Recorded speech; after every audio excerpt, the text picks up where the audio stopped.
House Speaker Mike Johnson just held a press conference to address the government shutdown. Let's play a bit of what he had to say.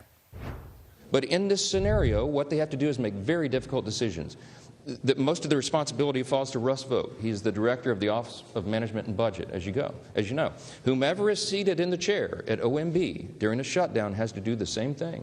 Russ does this reluctantly. We had a 45-minute telephone conference with him yesterday. He talked to all the House Republicans. He takes no pleasure in this because Russ has to sit down and decide, because he's in charge of that office, which policies, personnel, and which programs are essential and which are not. That is not a fun task, and he is not enjoying that responsibility. And it could end today if the Senate Democrats would come to their senses and do the right thing for the American people. But if they don't, and if they keep the government closed, it's going to get more and more painful because the resources run out and more things have to be reduced and eliminated. Now, when he sits down as the director of OMB. All right. CBS News congressional correspondent Nikole Killion was at that press conference. She joins me now to talk about it. Did we learn anything new from Speaker Johnson? Any sort of indication that he's willing to meet the Democrats where they are?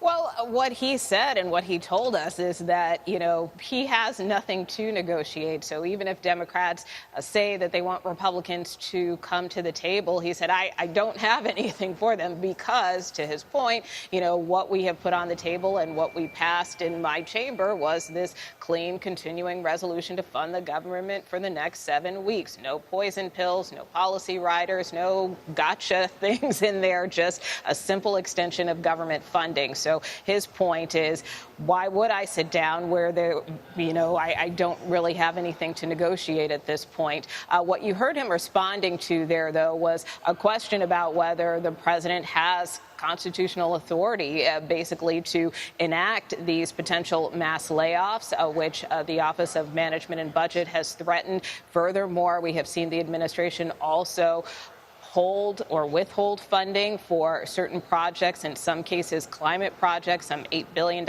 in climate projects in about 16 states, mostly blue states.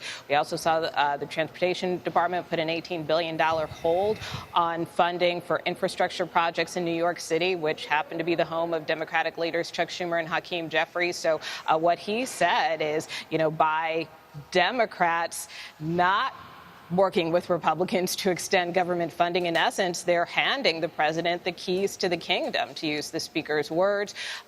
And so that's why he says there could be more potential pain ahead.